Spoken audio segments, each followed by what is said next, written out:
Ibu. Ada? Ibu. 05.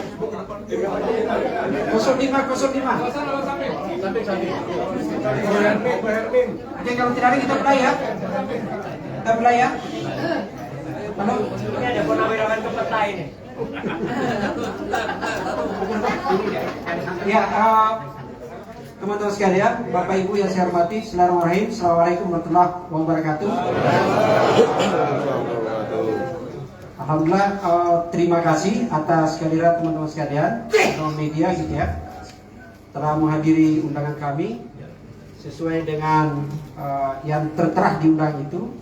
Agenda kita jumpa pers hari ini cuma satu tema, karena yang juga disorot adalah satu orang. Jadi satu tema dan satu orang gitu ya, kita sorot itu, yaitu adalah merespon kondisi terkini, progres terkini, respon dari DPR terhadap aspirasi dari kita semua, dari warga negara Indonesia yang diwakili, yang kemudian bersurat secara resmi dari Forum Purnawirawan TNI. Itu tanggal 2 Juni 2025, yang harapannya sempat akan kita berharap dibaca di paripurna. Ternyata katanya belum, ada yang mengaku belum sempat lihat, ada yang mengaku belum sempat baca, mungkin karena terlalu sibuk atau kecapean pulang dari reses gitu ya, mungkin seperti itu. Kita respon, dan itu kemudian responnya adalah diberitahukan kepada yang mengirim surat.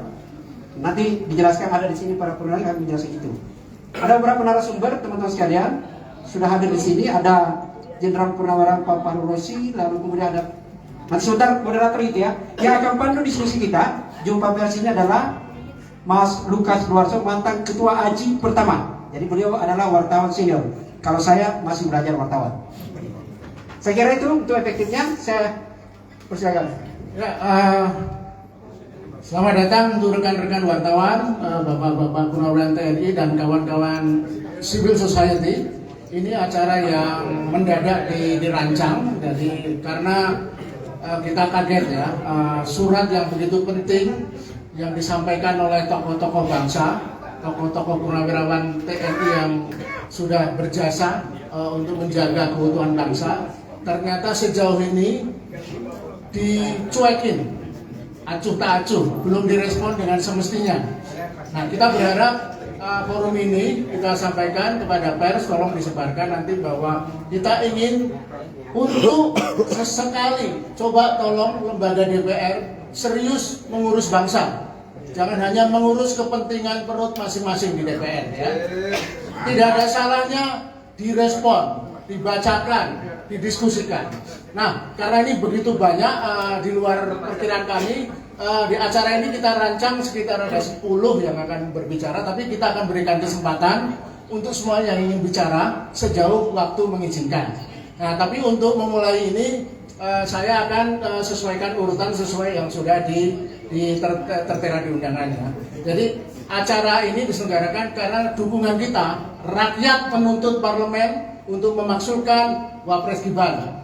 Karena Wapres Gibran yang lebih dikenal dengan nama asli Fufu Fafa ini punya 3 cacat, yaitu cacat etika karena punya akun Fufu Fafa, 2 cacat hukum karena proses pencalonannya menyalahgunakan kekuasaan melalui MK, yang ketiga cacat legitimasi. Ini orang yang tidak punya sama sekali dukungan politik yang jelas. Nah, dari itu maka memang harus dimaksudkan. Oke? Cacat mental ya. Oke, boleh saya selaku moderator mohon masing-masing Bapak Ibu semua nanti maksimal 5 menit karena begitu banyak ya. Kita mulai dari Jenderal TNI Purnawirawan Fahru Rozi. Silakan Pak. Ya.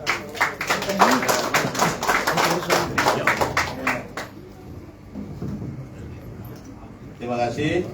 Assalamualaikum warahmatullahi wabarakatuh. Waalaikumsalam. Selamat siang dan salam sejahtera untuk kita semua.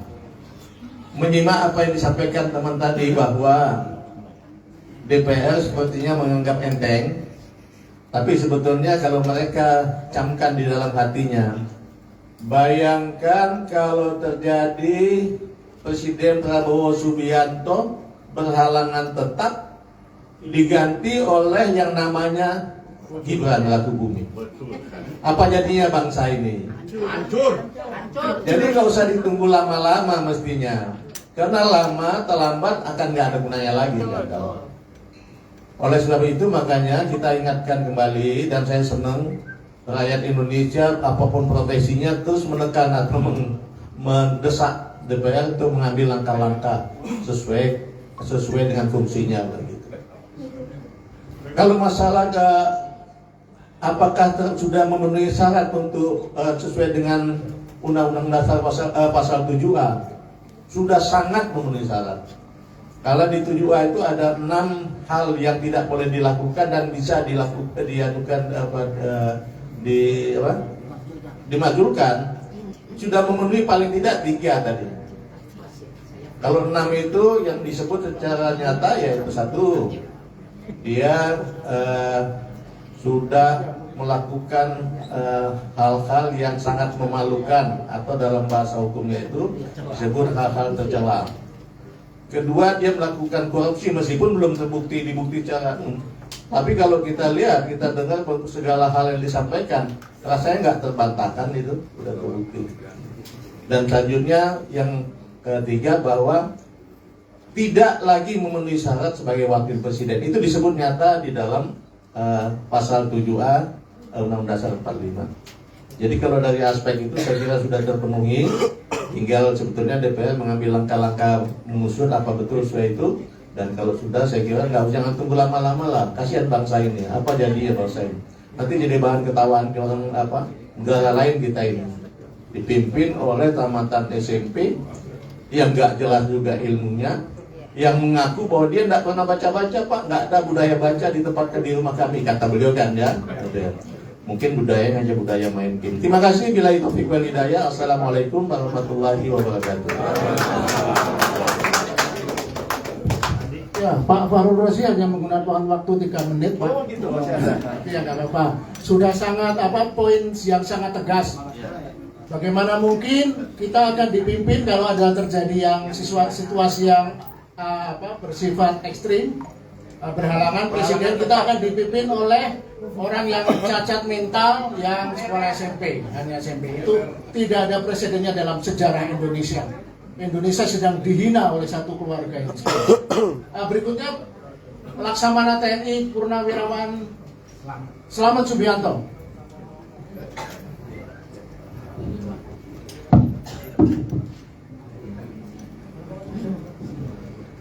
Assalamualaikum warahmatullahi wabarakatuh. Negara kita memang berada di ujung tanduk. Masih ada atau hancur. Oleh karena itu, mau nggak mau, kita semua harus bergerak untuk menyelamatkan bangsa dan negara ini. Surat-surat yang sudah kita sampaikan, kita masih sopan ya. Tapi mereka kelihatan nggak sopan, nggak dijawab. Dan oleh karena itu kita tidak perlu menunggu lagi. Kalau perlu kita selesaikan secara jantan. Mau nggak mau harus gitu.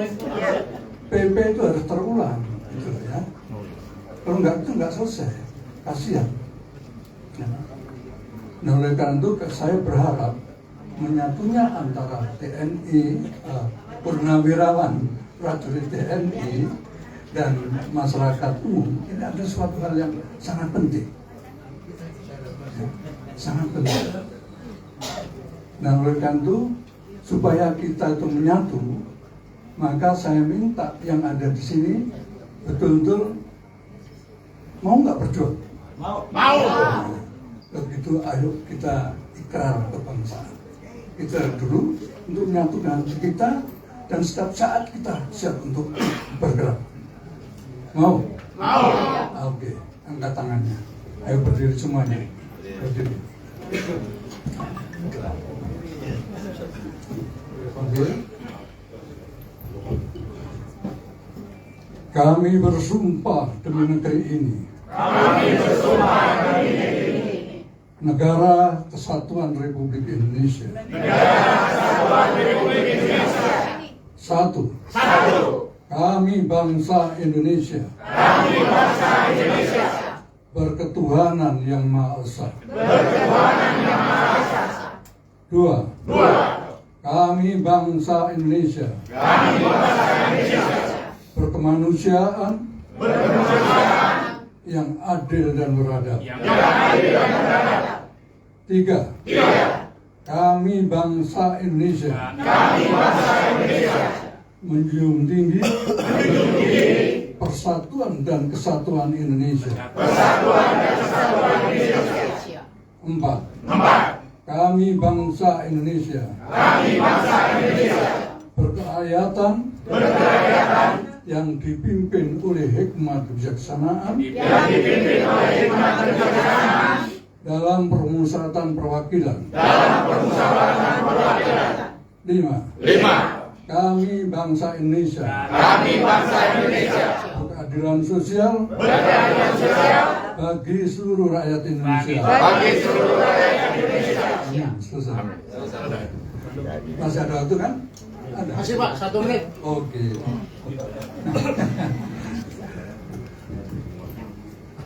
Saudara-saudara kalian, TNI itu didoktrin sejak masuk jadi tentara. Doktrinnya diantaranya Sabta Marga. Marga pertama adalah sebagai warga negara yang bersendikan Pancasila. Jadi TNI itu, mantan itu juga harus seperti ini. Setiap perilaku dan perbuatannya harus atas dasar kebenaran agama. Yang kedua, TNI, mantan TNI, ya, dalam perbuatan tingkah lakunya harus atas dasar kebenaran ilmu. Sila kedua. Yang ketiga, TNI dan mantan TNI, setiap perbuatan, tindak tanduknya, kelakuannya harus atas dasar kebenaran membangun tali silaturahmi.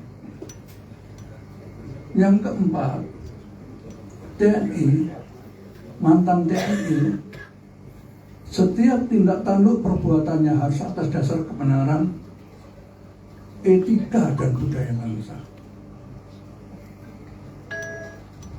Yang kelima,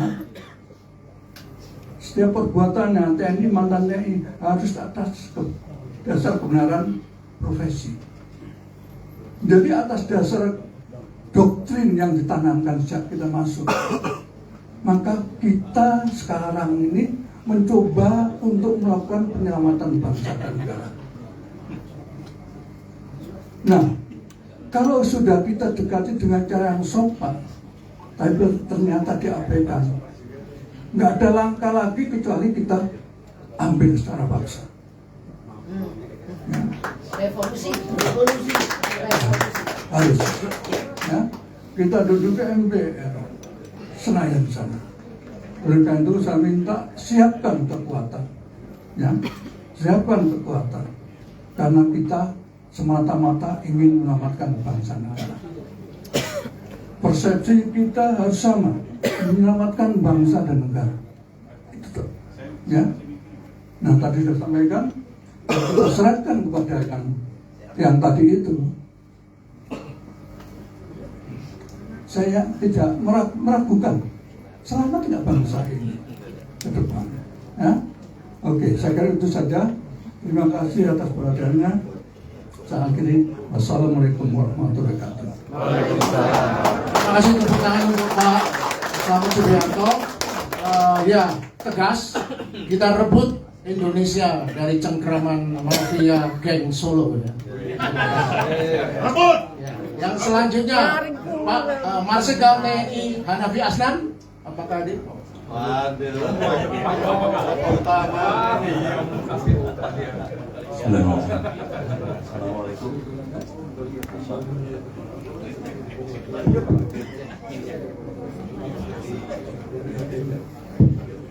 Assalamualaikum warahmatullahi wabarakatuh. Yang kami hormati bapak-bapak, ibu-ibu civil society, para pemirsa media yang saya banggakan, serta rekan-rekan dari Forum Purnawirawan Prajurit TNI. Pertama-tama sampaikan terima kasih atas waktu ini. Alhamdulillah. Dan tadi sudah disampaikan tentang semangat dari kita Forum Purnawirawan Prajurit ini. Saya hanya menambah aja bahwasanya Forum Purnawirawan Prajurit TNI itu beda sama purnawirawan TNI yang menyalah-nyalahkan kita. Padahal kita ini sumbernya sama. Kita digodok di tempat yang sama. Tapi begitu kita ngomongnya benar, sana bilang itu di luar formasi kita kata. Nggak apa-apa, memang beda sekarang jadi. Mana yang takut digusur, mana yang mau menggusur ini jadinya. Jadi kita tenang-tenang aja waktu itu, tidak masalah. Hanya tolong nanti kalau ditanya sama beliaunya, ya kita garis lurus kan. Sama Sabta Marga Prajurit, dan politik kita adalah politik kenegaraan, bukan politik kekuasaan. Jadi kalau kita berada di luar bukan berarti memusuhi pemerintah, tidak, tapi kita akan tetap kritisi hal-hal yang dianggap kita menyimpang, karena ajaran Islam harus demikian.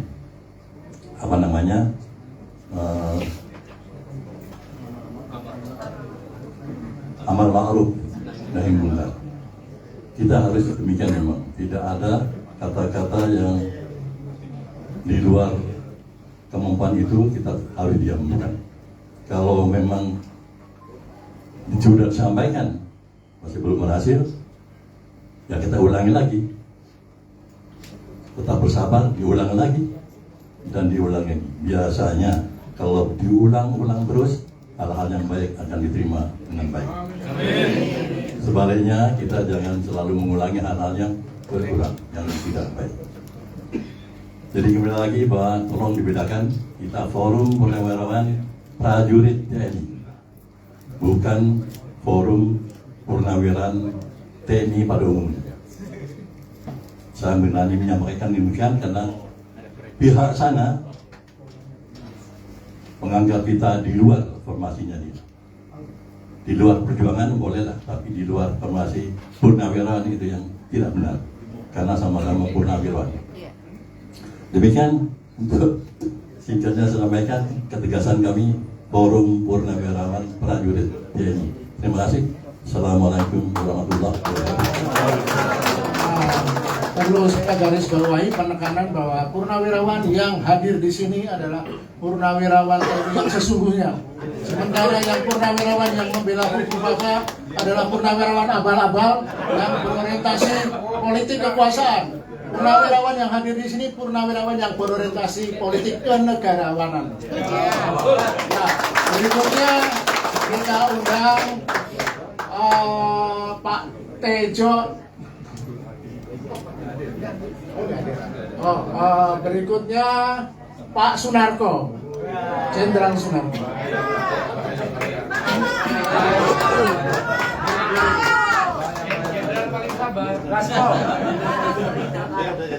Assalamualaikum warahmatullahi wabarakatuh. Salam sejahtera bagi kita semua. Kepada senior saya izin Pak disuruh ngomong, Pak saya harus ngomong Pak. Dan kepada Bapak, Ibu, hadirin sekalian yang saya hormati dan saya muliakan, terima kasih saya diberi kesempatan bicara. Tapi sebetulnya saya lihat senior saya sudah ngomong lengkap. Jadi saya cuma mengulang saja. Prajurit TNI aktif maupun yang sudah pensiun, politiknya adalah politik negara. Politik negara itu menjalankan konstitusi tanpa ini cuan, tanpa toleransi atau tanpa belok-belok. Jadi kalau ada yang mengatakan bahwa TNI harus loyal kepada pemerintah, itu tentara abal-abal atau purnawirawan abal-abal. Kami ini menjalankan politik negara sesuai dengan sumpah maupun ilmu yang kita terima dari lembaga pendidikan negara. Karena itu pada kesempatan ini juga mungkin teman-teman wartawan tuh bisa nanya kepada mereka-mereka yang mengatakan kami ini mereka ngomong kami ini orang yang sakit hati, kami ini orang nggak kebagian, nggak tahu kebagian apa gitu. Ya, bukan itu. Sekali lagi pada kesempatan ini saya bukan itu. Itu yang perlu saya tekankan pertama. Yang kedua, khususnya lagi para purnawirawan yang ada di pemerintahan, terutama yang Presiden Prabowo dan menteri-menteri yang ada di situ. Masa nggak mendengar kondisi bangsa yang seperti ini? Padahal informasi saat ini untuk mendapatkannya sangat mudah dan murah. Sangat mudah dan murah. Tapi faktanya pemerintah menjalankan kebijakan-kebijakannya tidak adil. Tidak adil. Nah, ketidakadilan itulah sekarang ini menjadi perhatian kami. Salah satunya. Berikutnya juga penyimpangan kebijakan yang dijalankan oleh pemerintahan sekarang itu, kita mengkhawatirkan negara kita ini menuju ke arah jurang. Karena itu kami bersuara keras untuk mengingatkan kepada pemerintah, dengarkan omongan rakyat. Jangan hanya mendengarkan omongannya kelompok oligark hitam. Memang mereka menguntungkan untuk pejabat-pejabat tertentu. Itulah yang bisa saya sampaikan pada kesempatan ini. Sekali lagi, sebetulnya saya yang paling ingin itu mengoreksi pemerintah yang sekarang tidak jelas. Diberi amanah, digaji oleh rakyat, tapi mereka jalan menurut mau-maunya sendiri dan sudah banyak menyimpang. Saya ingat dulu sebelum pelantikan kabinet, sekjennya Gerindra yang namanya Ahmad Muzani, dia akan membentuk, Prabowo akan membentuk jaket kabinet yang isinya para profesional. Sekarang kabinetnya banyak isinya manusia abal-abal. Second kabinet. Kalau saya bilang kabinet orangnya isinya para abal-abal perusak negara ini. Itulah yang sekarang kita, salah satu di antara poin yang kita sampaikan, agar pemerintah ini berjalan lurus sehingga apa yang dicita-citakan oleh pendiri negara ini atau founding father negeri kita ini terlaksana begitu. Itulah yang bisa saya sampaikan pada kesempatan ini. Terima kasih atas kesempatannya. Terima kasih. Wassalamualaikum warahmatullahi wabarakatuh. Tangan untuk Pak Sunarko, dan pesannya sangat jelas. Kekuasaan yang awur-awuran tidak boleh berlanjut, Pak ya. Politik keberlanjutan harus kita hentikan dengan politik hati nurani, politik Indonesia yang berorientasi pada rakyat dan bermartabat. Berikutnya, Jenderal TNI Purnawirawan Tiasno Sudarto berhalangan. Baik, kita beralih dari Purnawirawan. Sebenarnya yang lain-lainnya nanti ada waktu, tetapi kita ganti suasana sekarang, tokoh-tokoh pergerakan sipil. Kita mulai dari budayawan kondang, Mas Eros Jarot.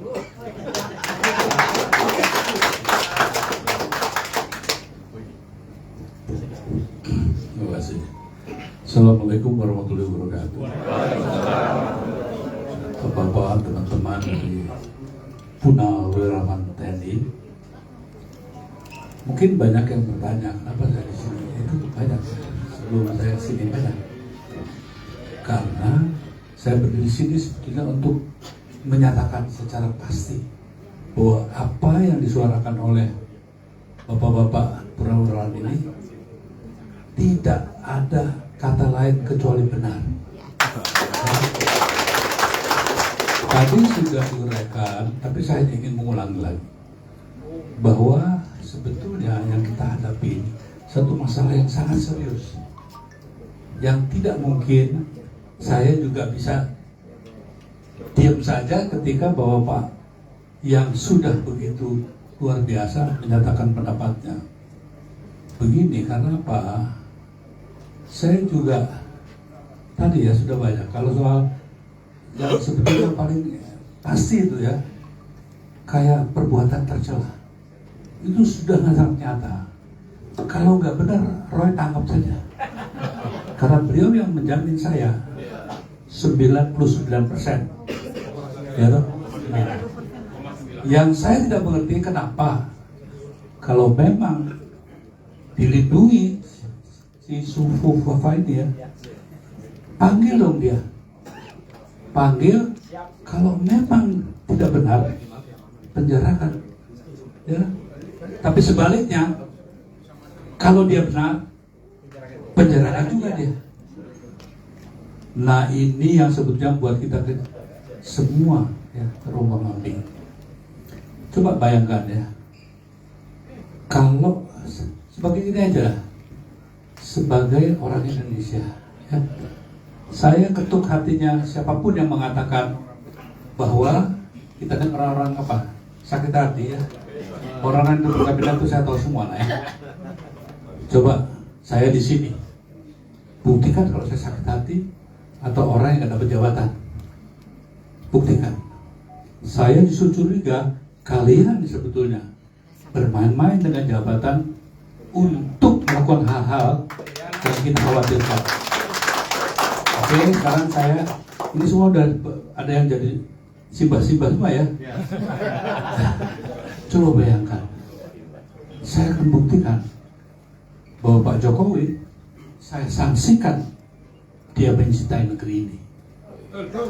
Kalau dia mencintai negeri ini, tidak mungkin seseorang dengan kapasitas yang seperti itu didorong untuk menempati kedudukan yang sangat-sangat menentukan nasib 200 juta orang Indonesia ke depan.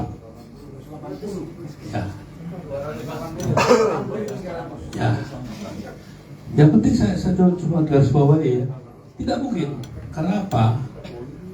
Bayangkan tadi sudah masalah SMP, nanti saya ada perbuktian, saya nggak begitu ikut secara rasional ya.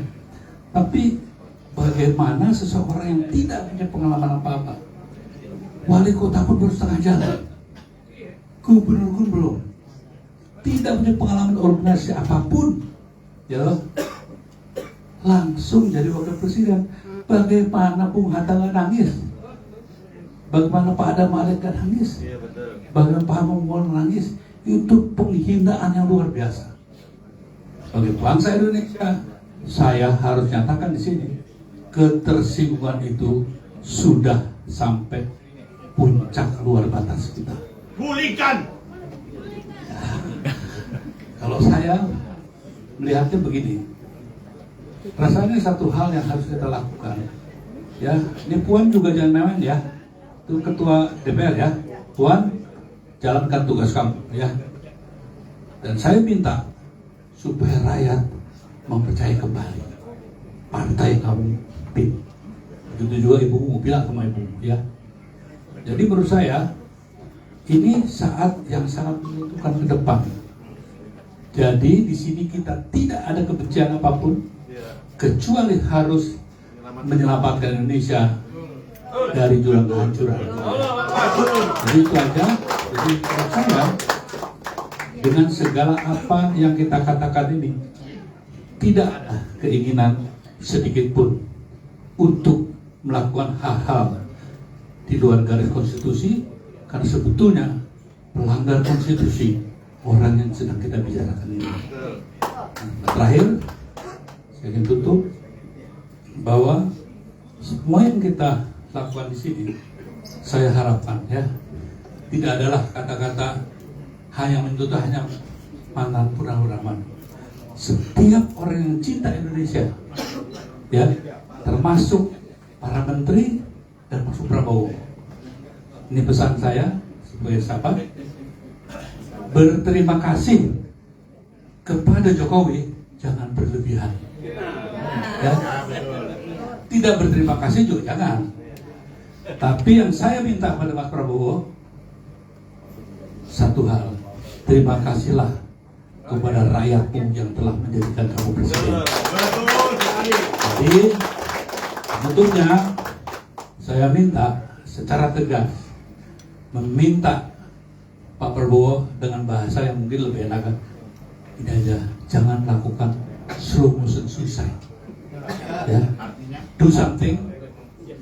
Kalau mau tegak berdiri, singkirkan mereka-mereka yang merusak tatanan negara kita Indonesia. Betul sekali.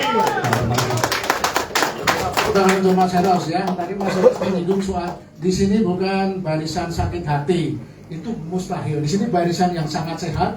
Bapak-bapak, kakek-kakek ini sangat sehat. Dan kita tahu yang sakit siapa yang ada di Solo? Sakit apa? Kudis. Dan anaknya juga tadi cacat mental. Nah, jadi yang di sini pasti sehat walafiat semua. Nah, berikutnya kita persilakan nih pejuang PIK 2 Muhammad Saididu. Assalamualaikum warahmatullahi wabarakatuh. Terima kasih bapak-bapak purnawirawan prajurit, bukan purnawirawan TNI, purnawirawan prajurit TNI. Kalau di sana purnawirawan TNI aja. Mungkin. Sebagai informasi tadi Pak Kiasno sudah datang dari Jogja, tapi ada gangguan kesehatan tidak sampai sini, sangat serius. Jenderal TNI Kiasno Sudarto. Saya ingin menyatakan bahwa menurut saya sedang terjadi pelecehan tanda kutip parlemen terhadap suara rakyat hari ini. Para jenderal, ratusan jenderal yang menyuarakan untuk maksulkan Gibran itu hanya dijadikan gendang sedang menari poco-poco. Politisi sedang menari poco-poco. Dan karena sangat jelas bahwa yang diperjuangkan ini adalah Wapres Gibran itu sudah memiliki 3 cacat: moral, legal, dan kompetensi. Itu 3 cacatnya: moral, mental, kompetensi, dan legal. Ini yang disuarakan. Tapi apa yang dilakukan oleh politisi adalah menjadikan usulan ini sebagai gendang melakukan poco-poco. Dan tokoh yang bisa menyelesaikan gendang ini menurut saya ada 3 orang. 1, Prabowo. 2, Megawati. 3, SBY. Kalau 3 orang ini menyadari bahwa negaranya sedang terancam, maka saya yakin pemaksulan ini akan jalan. Tapi jangan 3 orang ini menjadi dirijen poco-poco. Dia di tempat. Ya, dia tahu lah poco-poco kan. Nah, lihat sekarang, apakah masuk akal bahwa surat belum sampai ke Menjanggo Ketua DPR? Itu adalah poco-poco. Apakah masuk akal bahwa belum nyampe ke meja MPR? Janganlah nganggap kami ini bodoh semua. Kami tidak bodoh. Saya bekas anggota MPR, paham. Saya bekas birokrat, paham. Saya menerima surat biasanya 1.500 hari, langsung hari itu nyampe. Mbak Puan dan lain-lain, jangan kalian anggap kami bodoh semua. Nah, sekarang yang problem sekarang adalah mereka sedang menari poco-poco dan menganggap kami semua ini adalah pemain musiknya. Dan mungkin mereka menganggap ini tidak lain adalah kumpulan para pemain topeng monyet. Itu mungkin di kepala mereka. Kami bukan pemain topeng monyet. Kami bukan pembuat irama penarian poco-poco yang Anda salah laksanakan. Kami pencinta NKRI 24 karat. Pencinta dan penikmat NKRI. Kalian mungkin pencinta dan penikmat cuan. Jelas. Dan kita tahu Yang sebelah sana, Bapak tahu, tiap hari ada penggantian pemerintahan, memuji sana, memaki sini, setelah kalah, memuji lagi yang menang. Penjilat. Dan itu yang menikmati terus. Nah, sekarang, jadi saya tidak mau masuk kepada teknik pemakzulan. Kalau 3 orang ini berhenti menjadi dirijen poco-poco, maka selesai masalah itu. Nggak usah saya katakan, saya masih berharap nasionalisme Prabowo, patriotisme Prabowo bangkit. Saya masih berharap konsistensi Bu Megawati yang mempertahankan konstitusi pada saat dia menolak 3 periode itu bangkit kembali. Saya berharap Sumpah Prajurit Sabta Marga SBY, saya mohon maaf saya nggak menyebutkan anaknya, karena saya yakin anaknya bisa diarahkan oleh SBY, itu bangkit. Kalau 3-tiganya masih bermain poco-poco seperti ini, ya apa boleh buat? Kata Pak Slamet Subianto tadi, bisa terjadi. Ya, nah sekarang saya ingin hanya mengatakan bahwa kalau kita jangan mencoba lagi menghitung-hitung berapa jumlah suara, itu nggak ada gunanya. Karena sistem pengambilan keputusan di kita itu tergantung ketua partai. Sekarang terakhir saya membahas peluang masing-masing ketua partai. Apakah ada harapan? Harus. Enggak, saya jelaskan dulu. Apakah masih ada harapan mereka? Bukan, belum tentu harus. Semoga. Bapak masih mengharap kepada ketua PAN? Ya, tentu. Enggak kan? No. Ya, jadi bukan harus. Bapak masih mengharap ketua umum Golkar? Enggak kan? Jadi saya ingin menyampaikan susunan kira-kira partai yang kita harapkan selain 3 orang tadi. 1, PDIP, karena dia konsisten ingin tidak mau 3 periode, mudah-mudahan masih konsisten. Kedua, Gerindra. Ketiga, tapi masih dengan Demokrat tapi agak di bawah lah. Yang kira-kira abu-abu itu PKB, PKS itu abu-abu. Yang kita tidak bisa harapkan 3 partai. Menurut saya, ketumnya, belum tahu anggotanya. Ketum Partai Golkar jangan pernah mengharap, karena dia takut sama Raja Jawa. Yang kedua, ketum PAN jangan pernah berharap, ya, karena saya tahu dia lompat kiri lompat kanan demi sesuatu.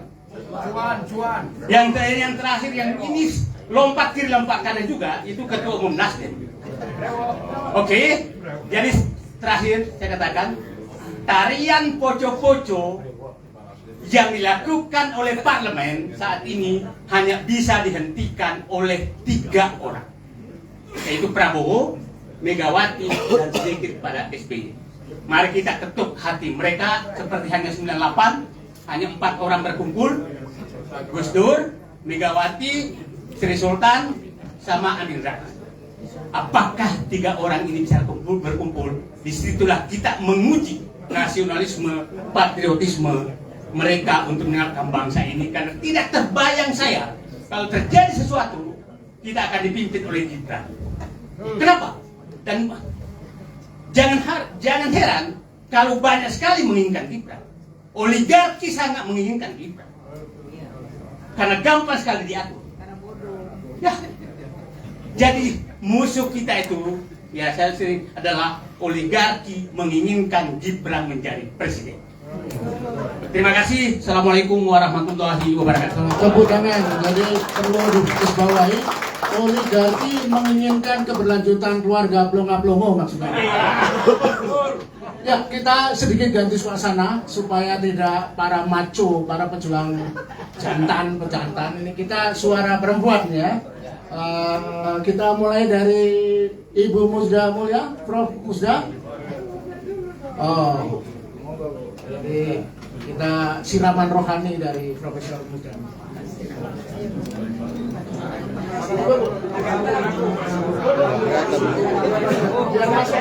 Kameranya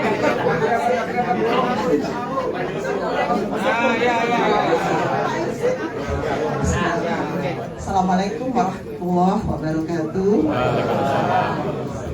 Alhamdulillah kita mengucap syukur kehadiran Tuhan Yang Maha Esa, dan juga kita bergembira bahwa masih ada asa ya, masih ada hope, masih ada harapan untuk kita semua. Terus terang saja saya merasa bangga kepada bapak-bapak jenderal, bapak-bapak semuanya yang ada di sini. Sebelum saya datang ke sini banyak yang mengatakan pada saya untuk apa lagi, ya toh juga nanti nggak ada yang dengar, ya semua orang sudah merasa putus asa. Tetapi saya mengatakan kalau semua putus asa lalu untuk apa negara ini masih ada? Karena itu penting sekali bagi kita, apapun sekecil apapun, ya kita tetap menyalakan lilin untuk menghalau kegelapan. Ya, mudah-mudahan dari hal-hal yang kecil ini hati nurani bangsa kita tuh masih mendengar bahwa banyak hal ya. Banyak mengatakan pada saya, kenapa baru sekarang kok kamu mau mengatakan menolak atau memakzulkan Gibran, kenapa nggak dari awal? Nah, dari awal kita merasa bahwa kita harus mengikuti aturan main pemilu, semuanya berjalan dengan baik. Tetapi waktu itu sampai sekali tidak terduga bahwa orang seperti Gibran akan terpilih. Kita mengatakan nggak mungkin lah. Ya, tetapi ternyata kita salah. Bangsa kita ini adalah bangsa yang lapar, karena itu lebih mudah diberikan bansos. Karena itu penting bagi kita menguatkan literasi. Ini kata kunci sehingga kita ke depan ini menjadi lebih cerdas.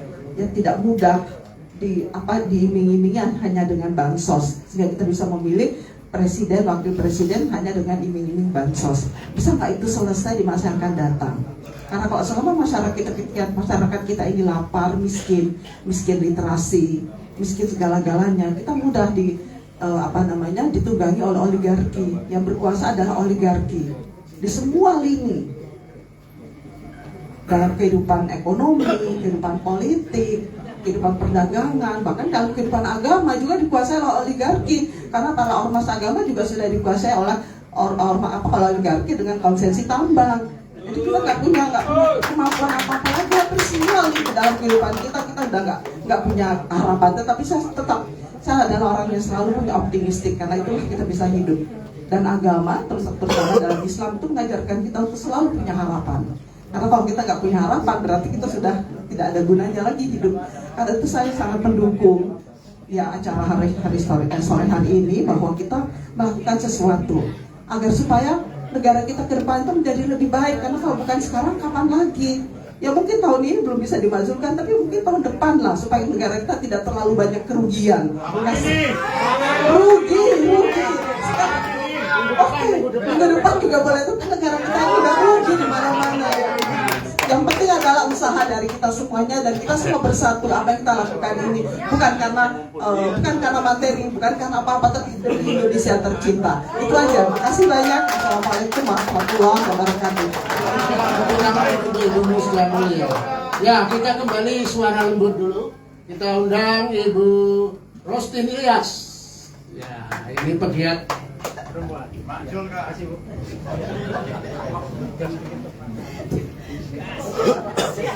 Kenapa? Kelihatan kan?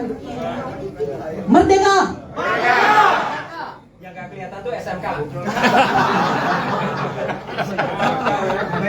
Saya sebetulnya waktu mau kesini tuh deg-degan juga gitu loh. Ngapain sih kok Mbak Rosin terjun ke politik praktis? Ini politik, aku pikir ini bukan politik. Ini adalah suara rakyat. Politik berbangsa dan bernegara itu harus kita lakukan. Karena itu adalah hak kita. Saya Rostin Ilyas, yang biasanya saya bergelut dengan anak-anak di kolong-kolong jembatan, juga remaja-remaja, di mana sekarang ini saya bingung untuk bicara dengan mereka. Apa yang harus saya berikan contoh pada mereka? Nah, itulah sejak konstitusi diacak-acak, dipaksakan untuk menjadikan seorang anak yang belum cukup umur menjadi wapres dengan merubah angka-angka itu, dan itu terjadi sebuah pembiaran, dan kita semuanya mengamini saat itu, diam semuanya, termasuk saya tentunya. Kita jujur aja deh, kita terhipnotis saat itu. Lah kok yang menang baik gitu deh kan. Akhirnya terjadilah apa yang terjadi. Siapa yang menjadikan dia? Ini Golkar. Waktu itu kan ketuanya Bapak Erlangga yang kena kasus korupsi, ya kan? Ya sudahlah, dipegang kepalanya, ayo bantu nggak, kan gitu. Ini kita itu nggak tolol gitu loh. Nah sampai sekarang kasusnya Pak Erlangga juga ayam-ayam aja nggak diurus kan? Itulah ongkosnya. Oke, jadi yang saya lihat di sini adalah sebuah kebohongan yang dibiarkan akhirnya menjadi sebuah pembodohan kepada generasi-generasi muda. Belum lagi contoh ijazah palsu. Anak-anak sekarang jadi ketawa-ketawa. Ngapain kita sibuk-sibuk sekolah? Ijazah palsu aja jadi presiden. Contoh apa lagi yang akan saya berikan kepada mereka? Kalau saya tidak bertemu langsung dengan mereka, mungkin saya masih bisa menghindar. Kalau di sini saya enak ngomong. Coba kalau di depan anak-anakku yang di jalanan saya, ibu kita diajarin begini, ikut kejar paketan, ngapain juga? Coba hal-hal yang seperti inilah yang saya hadapi setiap hari, dan itu secara nasional. Mau di Kalimantan, mau di Madura, mau dimanapun juga sama pertanyaannya. Kok bisa? Nah akhirnya mereka belajar menjadi tidak jujur. Dosa siapa ini semua? Dosa kita. Dosa kita. Kita nggak berdosa, Jokowi yang berdosa. Kita dosa karena kita diem Pak waktu itu. Kalau waktu itu semua, tapi sendiri.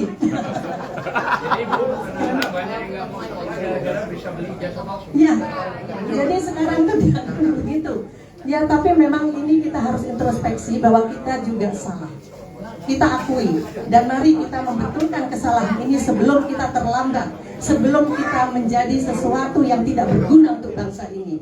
Terima kasih. Assalamualaikum warahmatullahi wabarakatuh. Merdeka!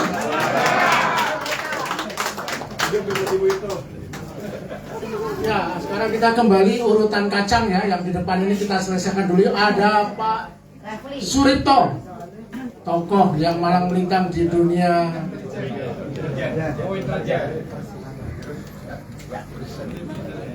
Assalamualaikum warahmatullahi wabarakatuh. Saya hanya mengajukan pertanyaan dan silahkan dijawab bersama. Harus setuju. Yaitu kenapa masih mengharapkan DPR untuk merespon surat ini? Mantap, itu bagus. Mantap. Kita sudah tahu DPR itu sejak zaman Orde Lama sampai Orde Baru sampai reformasi brengsek semua. Jadi jangan harapkan DPR melakukan inisiatif untuk perubahan, untuk mengambil tindakan-tindakan yang seperti betul pemakzulan nama wakil ketua DPR, wakil ketua presiden. Jadi oleh karena itu saya usulkan agar supaya ini kita berkumpul adalah tekad kita bersama seperti tadi Pak Selamat Subianto katakan, yaitu proklamasi Juli 2, proklamasi untuk melakukan perubahan. Proklamasi karena apa? Karena sejak reformasi 7 presiden tetap status quo, dan yang ke-8 saya nggak tahu tetap status quo. Jadi inilah yang tantangan buat kita lebih besar. Kalau kita berani merombak ini semua, berani kita melakukan perubahan, maka harapan rakyat untuk diselamatkan, terutama generasi yang akan datang, bisa lebih aman dan lebih sejahtera dan mempunyai identitas dan integritas yang bisa kita andalkan. Saya kira itu yang saya bisa sampaikan. Assalamualaikum warahmatullahi wabarakatuh. Tangan ke Pak Suripto. Pak Suripto, saya boleh bantu jawab ya. Apakah kita berharap dengan DPR? Tidak. Forum ini adalah peringatan untuk DPR. Kalau dalam tentu sudah dijawab, kita akan bergerak terus. Berikutnya, coba kita sedikit beralih ke agak teknis ya. Ini ada pakar hukum tata negara katanya. Bung Refli Harun. Yang bilang katanya itu kurang ajar ini.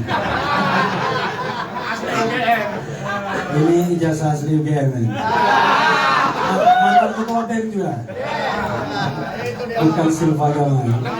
Assalamualaikum warahmatullahi wabarakatuh.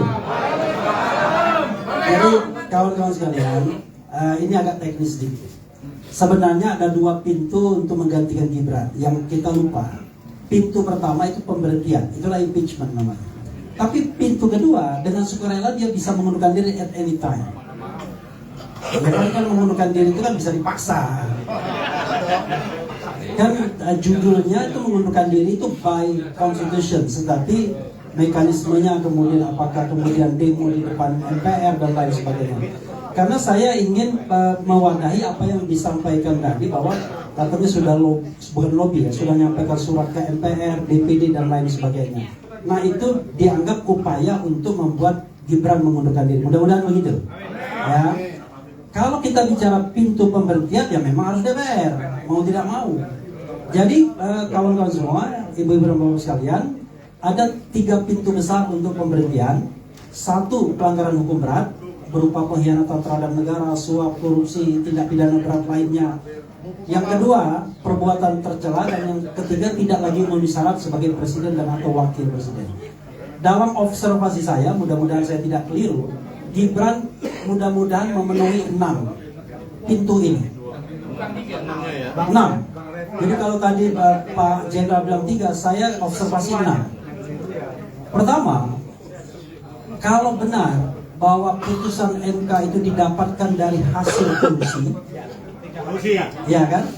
Maka bukan tidak mungkin itu pintu untuk pemakzulan juga. Betul. Apakah masuk perbuatan tercela, ataukah masuk bagian dari konspirasi dan lain sebagainya. Kita tidak bicara lagi mengenai yang namanya pemilu. Pemilu sudah selesai dengan pelantikan presiden dan wakil presiden. Tapi kita bicara pintu impeachment atau pemberhentian. Itu 1. Yang kedua, kalau benar sinyalemen bahwa putra-putri Jokowi menerima uang suap paling tidak 100 miliar kurang dari sebuah kartel bisnis misalnya, maka itu pun masuk pintu untuk perbuatan pelanggaran hukum berat. Kedua ya. Yang ketiga, kalau benar Fufu Fafa itu milik Gibran Rakabuming Raka, benar. Dan kemudian yang benar kan bilang Lukas yang bilang. Tapi Roy Suryo bilang 99,9% benar, maka itu masuk kategori perbuatan tercela. Kenapa perbuatan tercelanya? Dulu dan sekarang. Dulu karena kontennya, sekarang karena sebagai wakil presiden dia tidak pernah mengakui itu. Dia kan mengatakan takon sing duwe katanya. Artinya secara eksplisit dia mengatakan bukan punya saya. Tapi kalau bisa dibuktikan sebaliknya, dia sudah melakukan kebohongan publik. Oke? Maka itu adalah perbuatan tercela. Itu 3 pintu. Pintu berikutnya adalah syarat presiden itu adalah mampu secara jasmani dan rohani untuk menjadi presiden dan atau wakil presiden. Kalau kita bisa melihat bahwa ini orang sesungguhnya tidak mampu, terutama secara rohani, non fisik sifatnya, maka itu pun sebenarnya kita bisa mengatakan dia eligible untuk impeachment. Oke. Berikutnya lagi adalah soal yang terkait dengan dua terakhir ya, sudah 4 saya sebutkan. Soal ijazah. Ini kata Mas Roy Suryo juga, biar Mas Roy Suryo yang ditangkap ya. Gibran ini tidak pernah menyelesaikan studi SMA. Dia tidak punya ijazah SMA. Apalagi Mas Roy bilang confirm. Kalau memang dia tidak punya ijazah SMA, maka itu artinya di-impeach. Karena syarat untuk menjadi presiden dan atau wakil presiden unfortunately masih minimal SMA. Kalau SMA saja dia tidak punya, maka itu bisa di-impeach. Saya bicara tentang syarat atau prosedur formalnya. Nah terakhir, yang saya ingin share juga adalah ini spekulasi publik yang sudah ada di mana-mana. Walaupun sebenarnya kita nggak punya bukti. Nah, banyak isu yang mengatakan demikian kan, bahwa yang bersangkutan suka ini juga, suka ngomong-ngomong kan begitu. Nah, itu juga, jadi 6 pintu itu menurut saya sangat beralasan untuk memberhentikan Gibran Rakabuming Raka. Selain tadi upaya civil society, kalau seandainya ada yang namanya people power untuk meminta Gibran mundur atau dimundurkan. Wassalamualaikum warahmatullahi wabarakatuh. Ya, karena Bung Refli Harun menyebut-nyebut Fufu Fafa. Nah, ini ada pakar tak terbantahkan, pakar Fufu Fafa, Pak Mani. Silakan Bung Roy Suryo.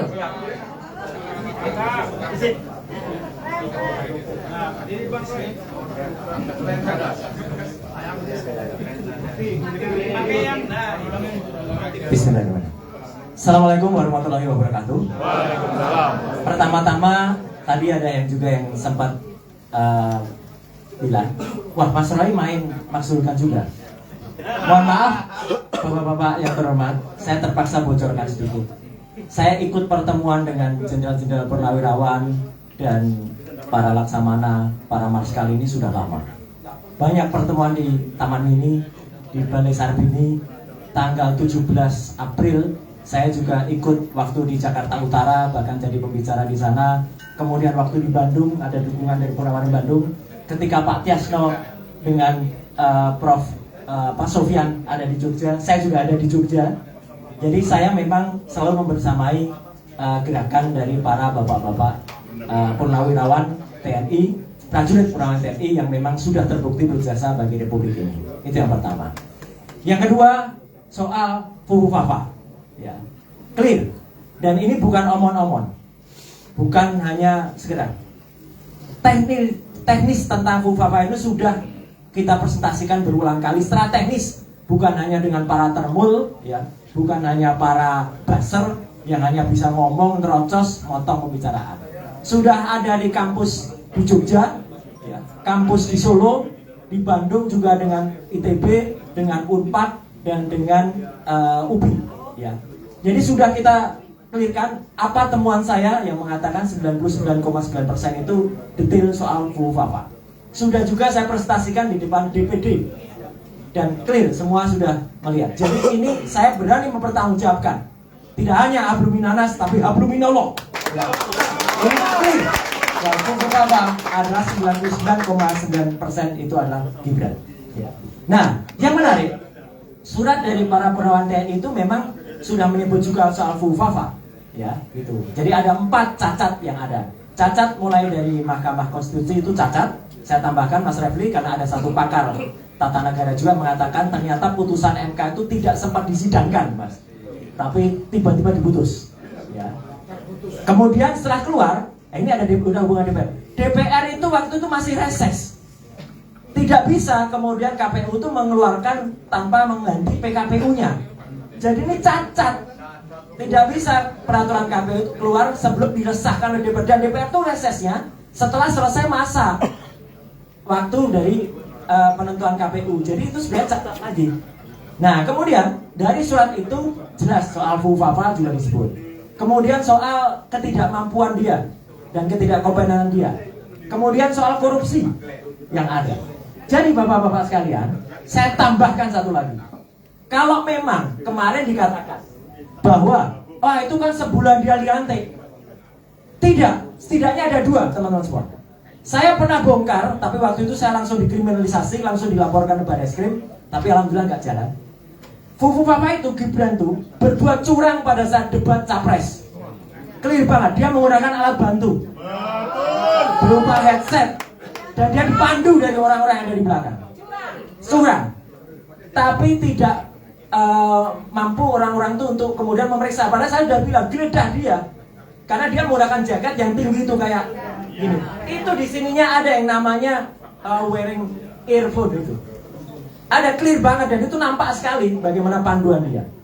Dan yang paling baru Bapak dan Ibu sekalian, tanggal 4 Juni yang lalu, jadi ini setelah surat itu masuk, dan itu dia sudah menjadi wapres. Dia terciduk dan itu confirm akun Instagram dia resmi Gibran Rakabuming itu memfollow judi online. Clear. Dan sudah di konfirmasi oleh Setwapres. Setwapres dengan santainya mengatakan Bapak dan Ibu sekalian sudah unfollow kok. Barusan sudah unfollow. Dan dia tidak hanya 1 akun judi online, 3 akun judi online. Jadi ini sangat-sangat fatal menurut saya. Jadi Bapak dan Ibu, kita juga mengatakan maka dia ini kehilangan etika, jadi dia harus cari-cari etika dia sendiri, Bapak dan Ibu. Nah, ini dia cari-cari etikanya sendiri. Nah, ini pun juga termasuk. Pak, foto dulu Pak. Sedang mencari. Dia sedang mencari kejujuran. Dan saya menggunakan kaos ini sebagai dukungan untuk adik-adik, jangan berhenti. Adik-adik di Banyuwangi pakai spanduk semacam ini ditangkap. Ya, insya Allah kami senior membersamai adik-adik semuanya. Ya, jadi Bapak dan Ibu, para senior, insya Allah kita tidak sendirian. Selain bersama adik-adik, selain bersama Purnawirawan, kita maksulkan Gibran Raka Buming Raka, dan insya Allah dengan ridho Allah Subhanahu Wa Taala. Terima kasih. Berikutnya saya undang Petro Celestinus bersama tim advokasi DPD dan kemarin mensomasi. Jadi kalau yang di sini itu menyurati, kemarin pengacara mensomasi. Silakan.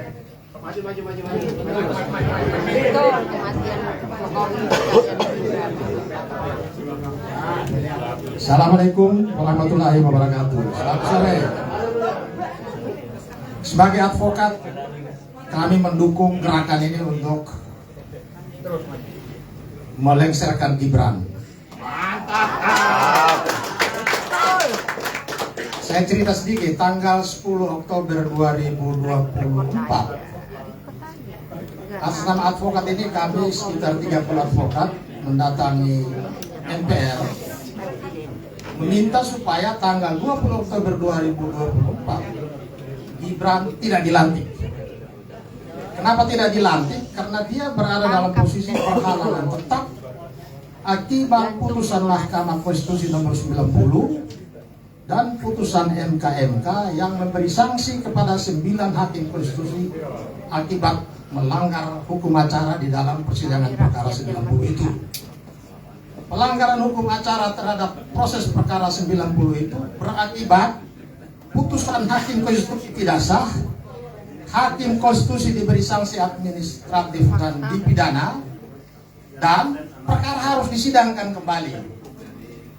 Tetapi yang terjadi apa? Yang terjadi hanya 9 hakim konstitusi disanksi administratif berupa pemberhentian Anwar Usman, sedangkan 8 hakim konstitusi lainnya diberi peringatan tertulis dan peringatan lisan oleh Majelis Kehormatan Mahkamah Konstitusi.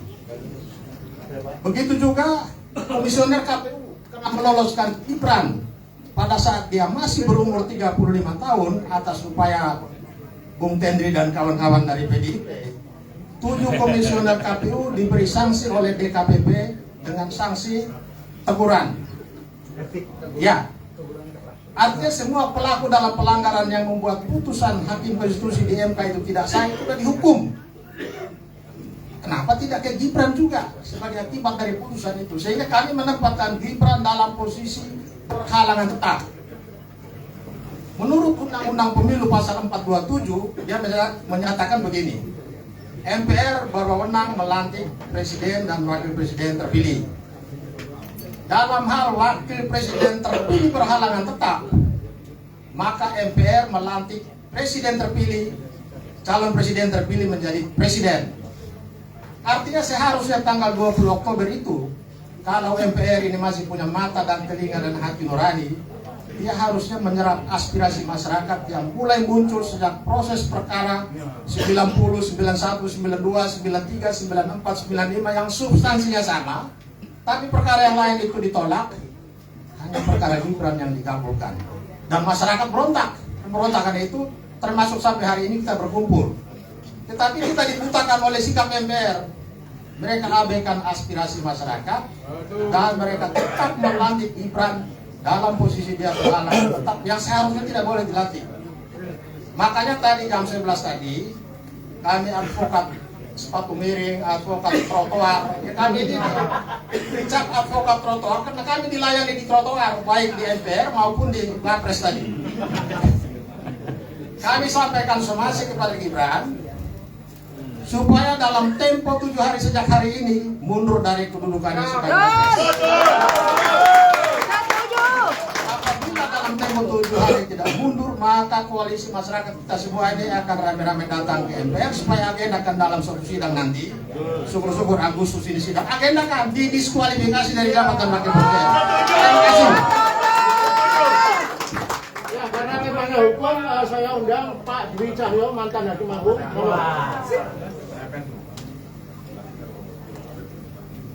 Assalamualaikum warahmatullahi wabarakatuh.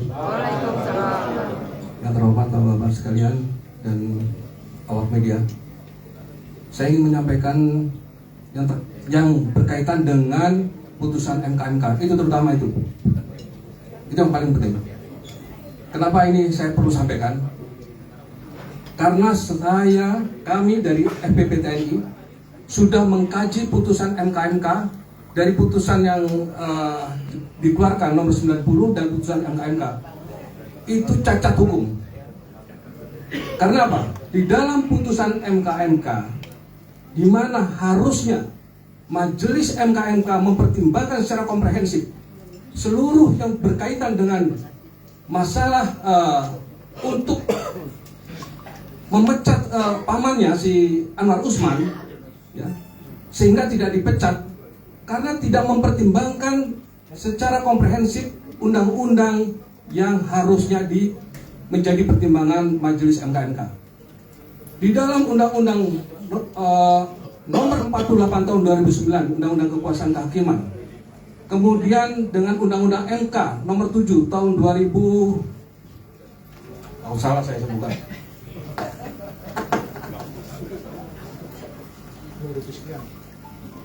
undang-undang nomor 7 tahun 2023,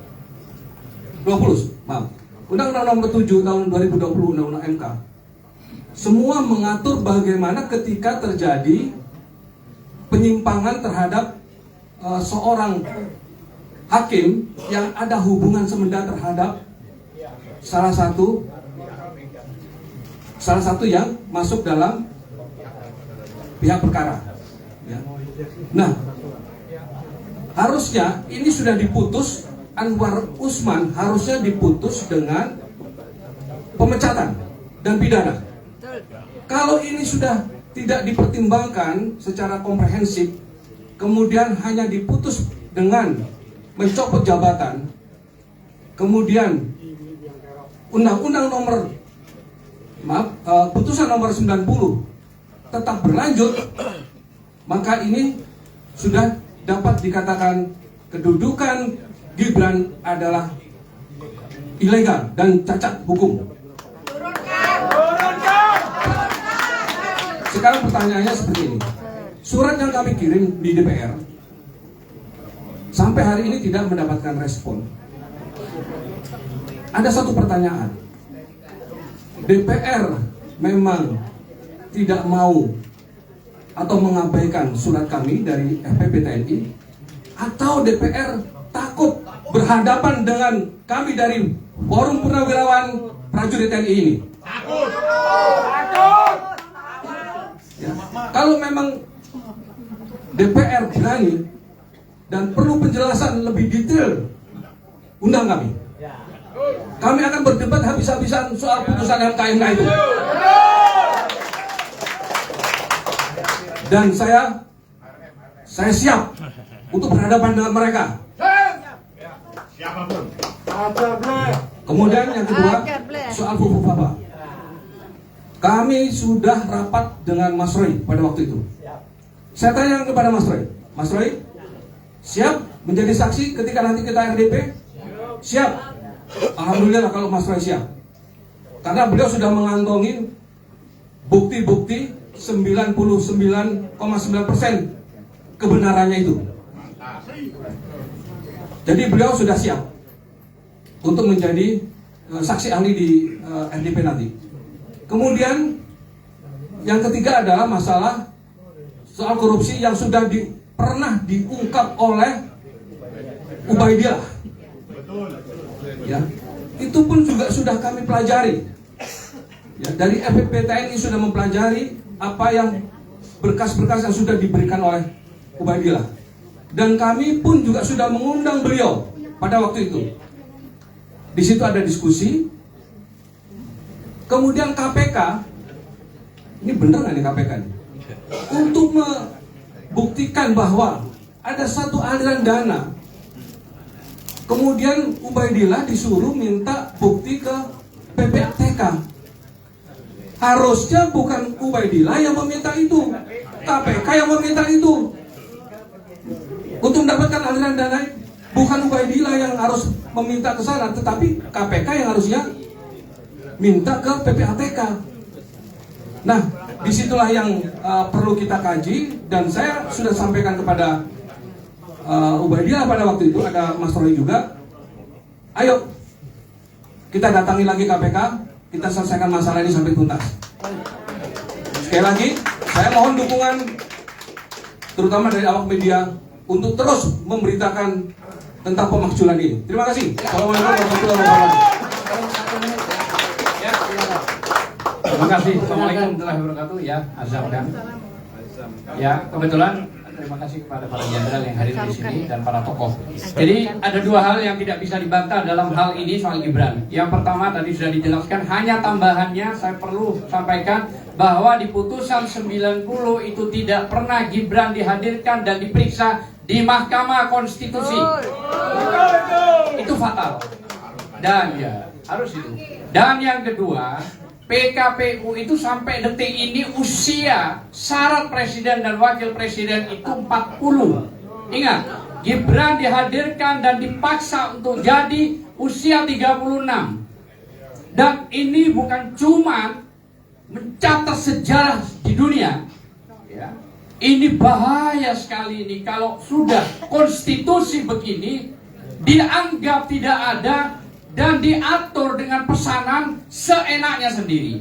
Kalau begini, jangan harap negeri kita ini bisa berhasil. Apalagi kelompok-kelompok rakyat. Di pasal 1 ayat 2 jelas Undang-Undang Dasar mengatakan bahwa daulat negeri ini ada di tangan rakyat.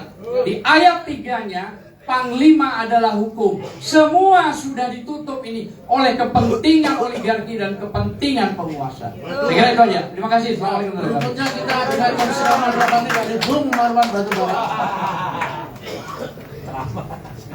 Ya, makasih Mas Lukas. Bismillahirrahmanirrahim. Assalamualaikum warahmatullahi wabarakatuh.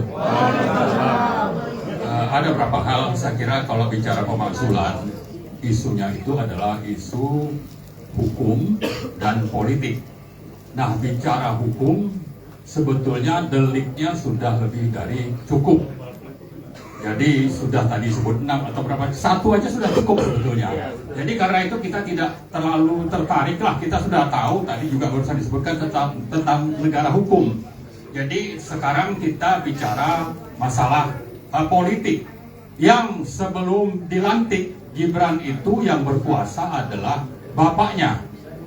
Yang dipakai adalah politik kekuasaan.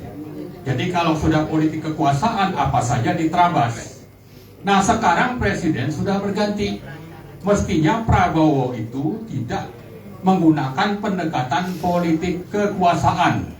Maka kita minta Pak Prabowo itu untuk kembali menegakkan hukum.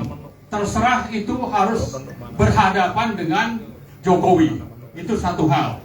Kemudian yang kedua, delik-delik terkait Gibran sebetulnya bisa saja, dan saya yakin Pak Prabowo itu sebelum mencalonkan dengan Gibran belum paham tentang Fufu Fafa, belum paham tentang bahwa dia dihina sebetulnya oleh Fufu Fafa.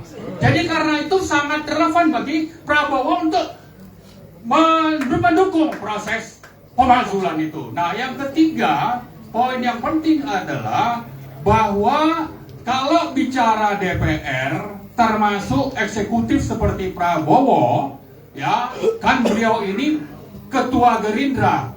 Jadi pendekatan politik itu tetap harus menggunakan dasar-dasar hukum.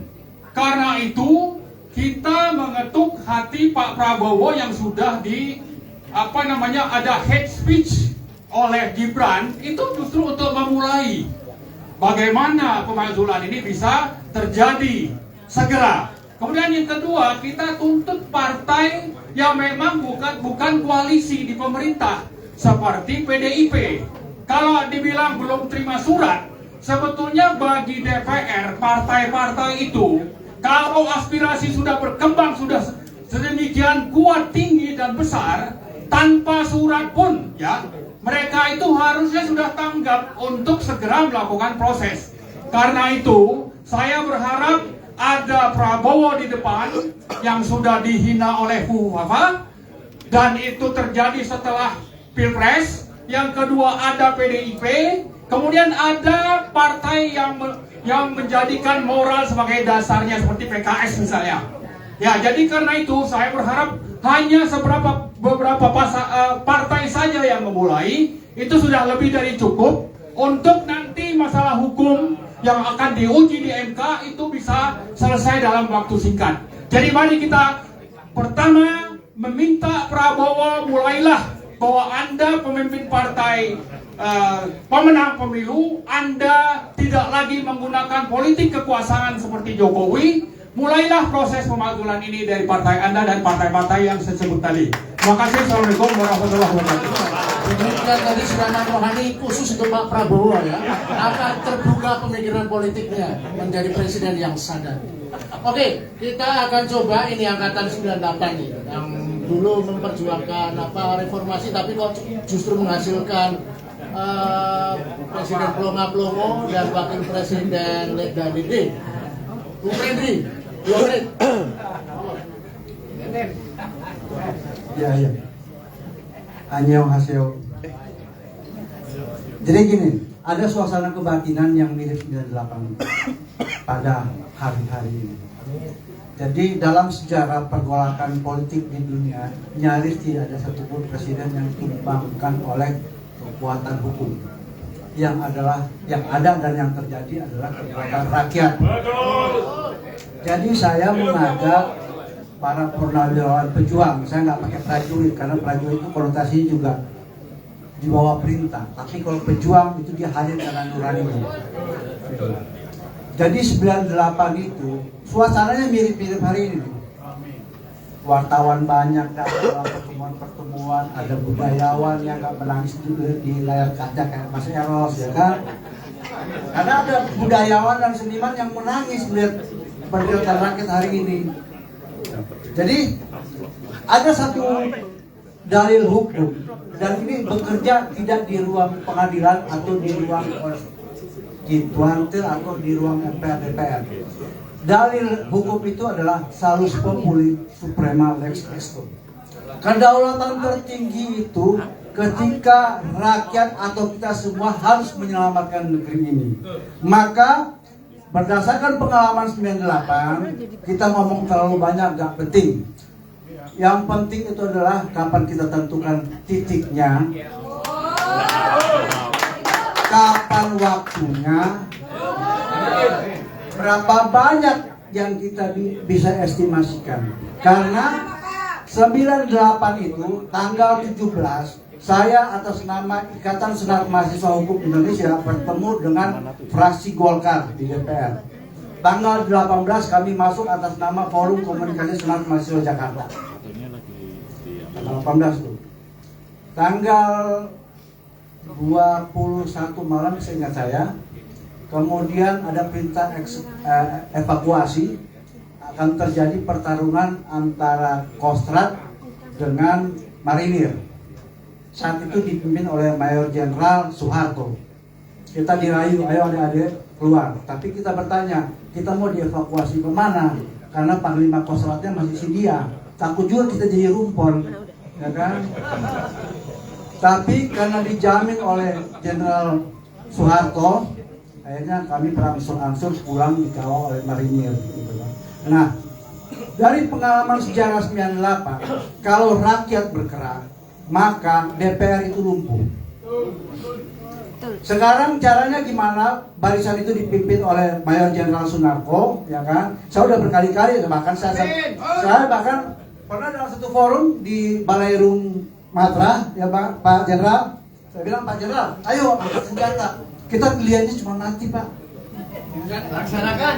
Ya, ayo Pak Jenderal pimpin kita bawa senjatanya. Kalaupun kita akan ditembak oleh pasukan Parcok lah atau Parjo yang nggak jelas itu, Ya udah kita mati bareng aja.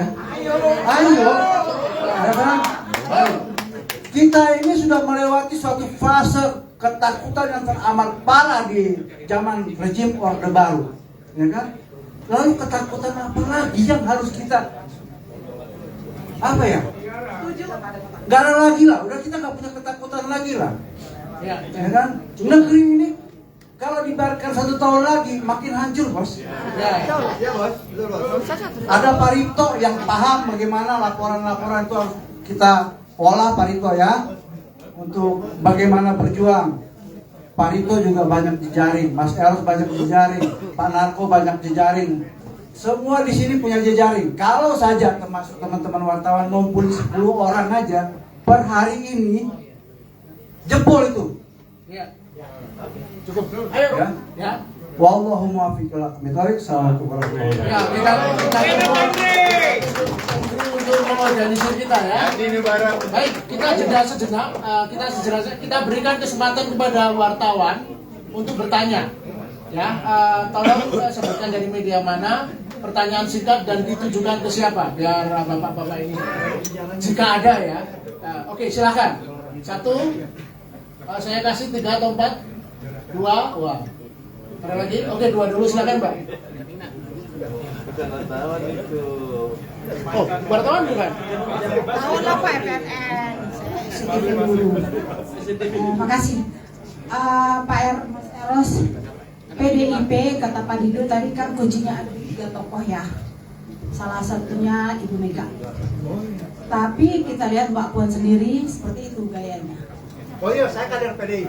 Ya. Di sini banyak kader PDIP, saya tahu. Di sini banyak kader beda. Anda tadi bicara 98, saya wartawan yang di depannya. Kalau lihat liputan amat saat itu. Intinya gini loh, tolong Ibu Mega, kalau memang suara PDIP, anggota PDIP sudah banyak menuntut, Anda harusnya maju. Kalau Anda maju, yakin SBY dan Pak Presiden pun juga akan ikut. Jadi jangan suara-suara anggota kader-kader PDIP, pendukung PDIP, Anda biarkan begitu saja. Terutama Anda kan yang 1 Mas, ini bicara banyak. Jadi tolong Ibu Mega, kalau Anda memang bicara, Anda sendiri dari kemarin kita lihat resah, marah, tapi cuma segitu doang gitu loh. Jadi kalau mau ayo saatnya ini, karena memang ini rakyat sudah banyak yang resah, banyak. Misalnya saya wartawan hukum dan kriminal ya, saya tahu banyak banget rakyat yang bunuh diri gara-gara ekonomi, gara-gara kemiskinan. Jadi tolong Anda kalau punya nurani, seperti dulu kita tahu Anda bagaimana berjuang, saya juga liputan udah tuli, jadi ingat banget saat itu. Tolong saatnya maju, insya Allah nanti Pak SBY dan Presiden Prabowo akan ikut. Jadi tolong Puan juga, janganlah Anda bermain-main, Anda udah cukup. Inilah, Anda sebenarnya ketua DPR, apalagi di DPR kita tahu PDIP kan suara yang paling banyak dari seluruh partai, dan PKS insya Allah akan ikut. Itu aja, terima kasih. Berikutnya Bung Mulyani.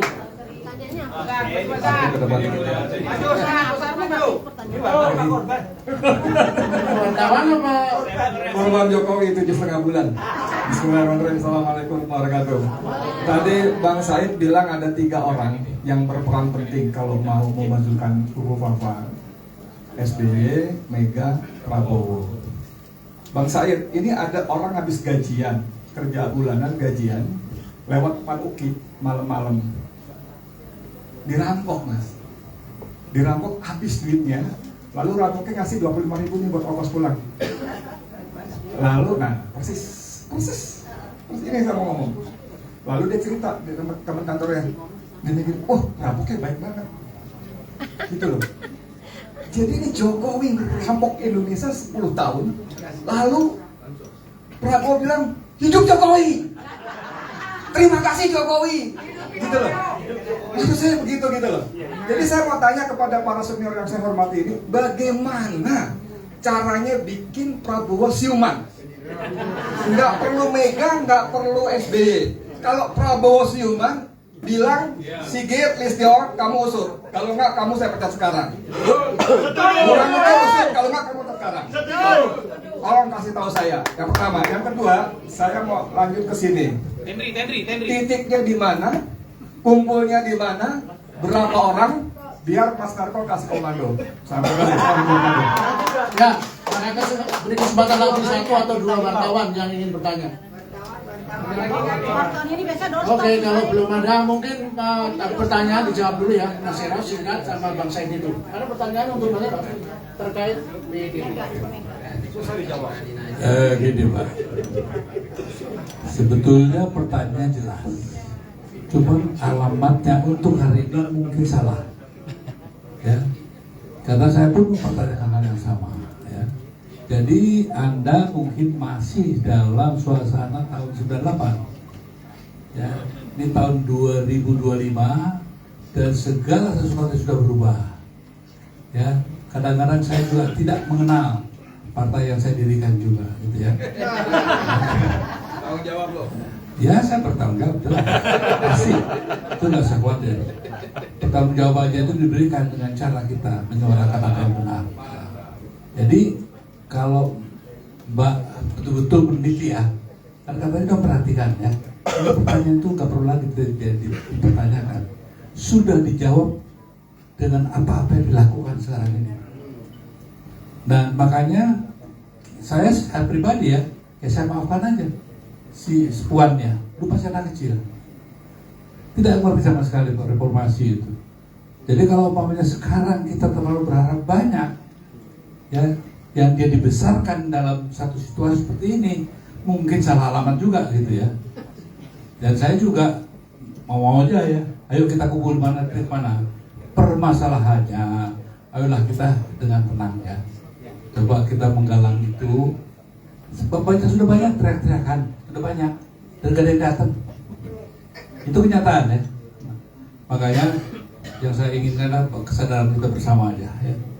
Tanpa nanti mengatakan hanya 3 orang, gitu ya. Ya boleh aja bilang 3 orang ya. Kalau rakyatnya nggak mau, nggak bisa juga.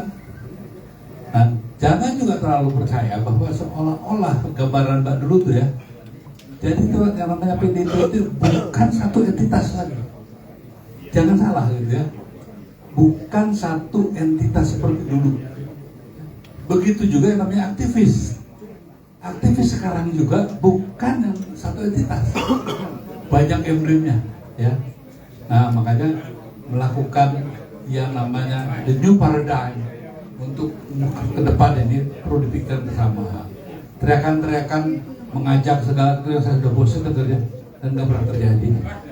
Nah, untuk itu mungkin lebih saya percaya bahwa satu penyelenggaraan atau pengorganisasian ya yang lebih taktis dan strategis itu diperlukan. Dan saya rasa sudah menyudahilah omongan-omongan yang mari kita berontak gitu. Nah, ayo, gitu. Saya sudah buktikan itu. Yang di sini kan belum tentu banyak yang buktikan. Kita di lapangan dan membuktikan itu ya. Nah makanya sekarang yang saya ajak, sudahlah, jangan juga teriakan terlalu keras itu ya. Mungkin yang kita perlukan adalah pengorganisasian yang lebih keras dan lebih cerdas. Nah itu aja yang bisa saya jawab. Jadi Mbak, mohon maaf kalau saya mengecewakan karena Anda masih melihat atau membaca cara membacanya gitu. Kacamatanya mungkin Pak yang perlu diganti ya, karena objeknya sekarang sudah berbeda dan tidak bisa dikatakan apakah ada PDIP? Kan pasti ditanyakan, tidak ada. Yang adalah Megawati gitu ya. Apa yang ada PDIP? Kan tidak ada sebagai partai. Nah, Anda masih menghubungkan PDIP, Megawati, PDIP. Itu satu hal yang mungkin diperlukan untuk perundingan lagi, ya. Dan tidak semudah, sesimpel itu kita melihat persoalan yang sangat pelik ini, sehingga saya takut nanti salah baca. Itu aja Pak ya, maaf kalau nggak penyenangkan. Ya, Bang Said itu diminta membuat Prabowo siuman, gimana tuh? Saya tidak tahu apakah kebetulan setiap ada desakan kepada dinasti Jokowi langsung muncul Prabowo untuk membela setiap. Contoh saat mau pelantikan penentuan menteri langsung menghadap ke Solo kan. Karena saat itu bahwa isu bahwa menteri-menteri Jokowi out dan masuk PDIP, langsung Prabowo terbang ke Solo 13 Oktober menghadap Jokowi. Pada saat acara Gerindra di Sentul yang teriak hidup Jokowi, Itu kan kejadiannya begini. Pada saat sampai sekarang Gerindra kan menentukan pengurusnya. Karena saat itu Munas mendapatkan bahwa Prabowo akan maju 2029. Info yang kita dapat, Jokowi marah karena mau anaknya. Maka diobati dengan teriak hidup Jokowi. Pura-pura hidup. Ya, nggak tahu siapa kebenaran. Nah, yang ketiga, saat Bobi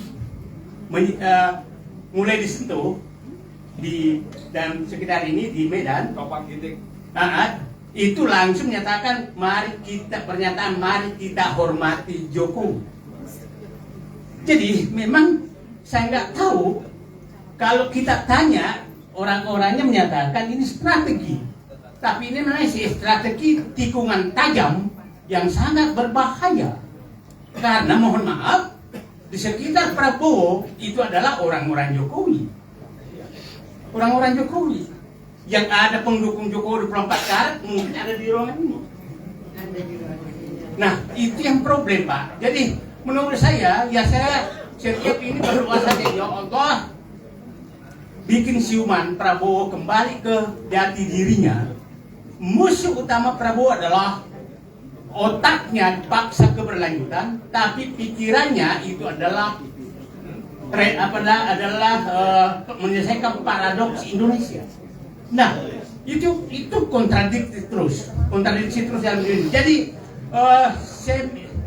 saya hanya mengajak semua ini, mari kita sama-sama berdoa agar Prabowo jadi siuman dan lepas dari bayang-bayang Joko Widodo. Karena Joko Widodo betul-betul membuat kerusakan yang sangat berat. Tapi Prabowo tidak pernah mengeluh atas beban itu. Coba kemarin waktu 24 Oktober kan menyatakan utang cuma 8.000 triliun. Tahu-tahu sekarang di muka Menteri Keuangan menjadi 10.000 triliun. Berarti hanya sekian bulan bertambah 2.000 triliun. Artinya ini kerja duet Mulyono Mulyani, Mulyono Mulyani yang selalu dibangga-banggakan, itu menyembunyikan utang agar nama baik Prabowo, Jokowi masih bagus. 2.000 triliun dalam waktu 2-3 bulan. Ini clear sekali. Jadi, nah terus Pak Prabowo masih percaya Mulyani, masih percaya yang lain, sementara yang dikerjain.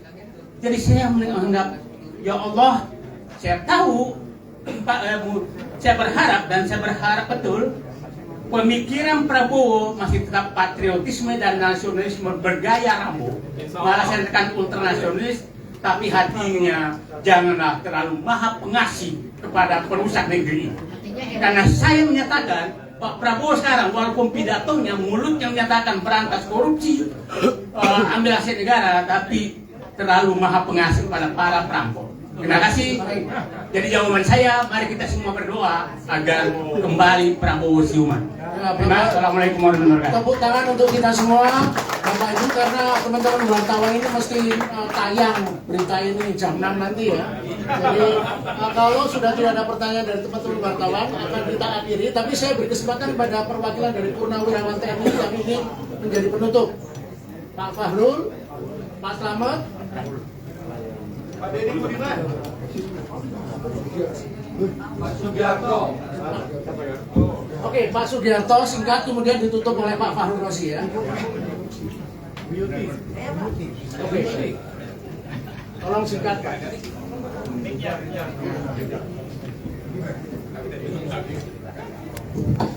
Assalamualaikum warahmatullahi wabarakatuh.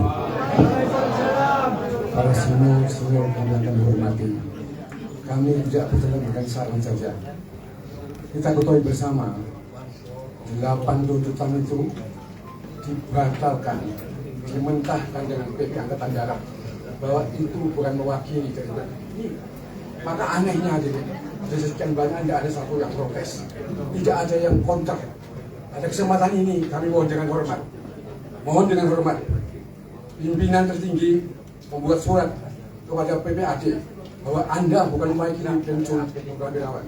Kenapa? Pada saat membicarakan tidak didampingi oleh PPAD, AL, PPAU. Ini yang pertama. Yang kedua, Kami adalah pendiri FPPI, Forum Purnawirawan Pejuang. Tapi dengan adanya kaso kami menyatakan bukan FPPI, Forum Pejuang Prajurit. Kami nurut kepada beliau.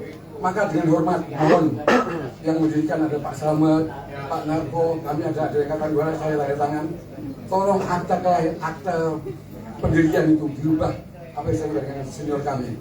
Forum Purnawirawan Prajurit. Ini yang penting TNI. Jadi bukan yang kemarin. Forum Purnawirawan Pejuang Indonesia. Tolong dirubah. Mengapa dirubah? Supaya ada tembusan apa yang disampaikan oleh PPAD tadi. Dengan hormat ini dapat tembusan. Ternyata di Kaso Mabes AU tidak ada. Saya ingin Mabes AU tidak ada tembusan. Yang disampaikan kemarin dibacakan dulu. Yang dibacakan tuntutan, dapat tuntutan tidak mewakili. Sedih saya. Sedihnya apa? Tidak ada counter. Tidak ada counter dari kita. Itu salah. Kenapa? Ilegal. Tidak ke Mabes AU tidak ada, Mabes AL tidak ada. Bahkan di kita kan ada ketuanya. Pak Narko yang tanda tangan itu, Pak Slamet AL-nya, Pak Narko dengan Pak Kiflan Zen tanda tangan. Kami angkatan orang mewakili tanda tangan itu. Alat polisi tidak ada, hanya darat, laut, dan udara. Yang terakhir, kami mohon dengan kesempatan yang baik ini, tolong surat resmi pada Presiden supaya dibuat kita yang perintah fungsi komando. Apa itu? Zamannya Pak Tarmizi Tahir. Siapa itu? Angkatan Laut menjadi Menteri Agama. Perintah fungsi komando ada 3. Bin Roh, bin ideologi dari kejuangan, digemparkan di seluruh satuan.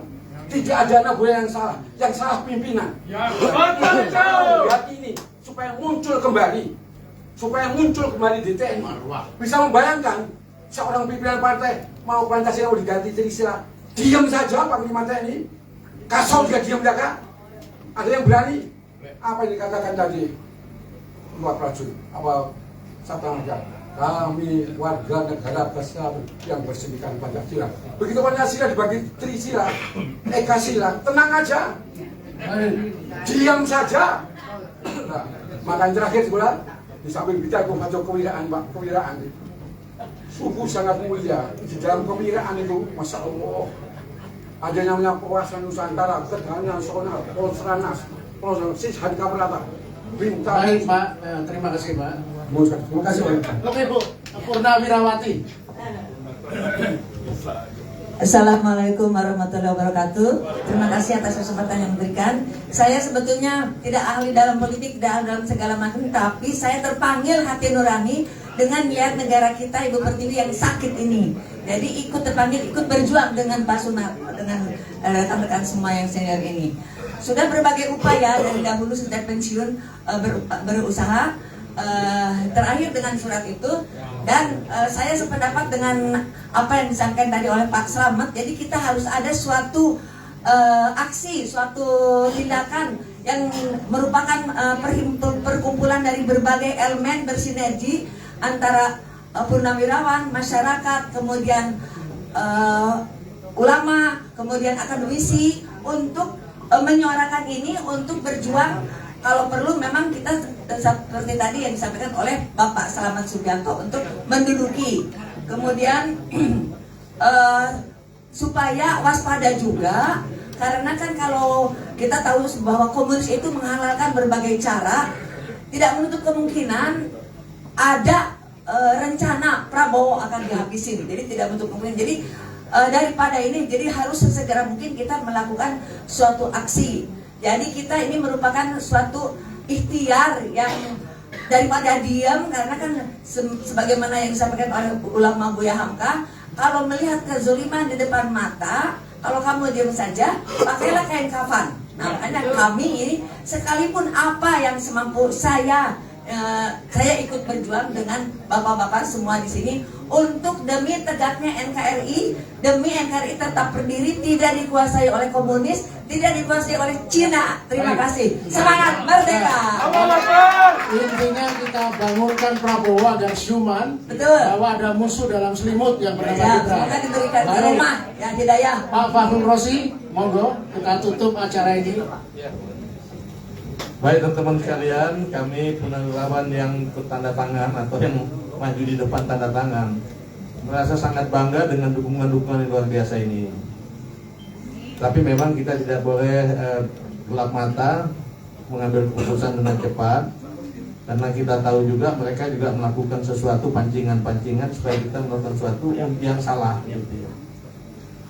Di dalam TNI kadang-kadang begini, kalau yang membuatkan statement itu katakanlah bintang 2, kalau dibantah oleh bintang 4 senang banget dia, naik daun dia. Jadi kita pun ngatur strategi. Jadi kalau yang ngomong gitu-gitu, coba ya sama aja, mohon maaf ya. Ada yang orang sana yang bintang 4, wah macam-macam. Kalau yang nanggapi ya diserang bintang 2, dia diam, dia malu dia.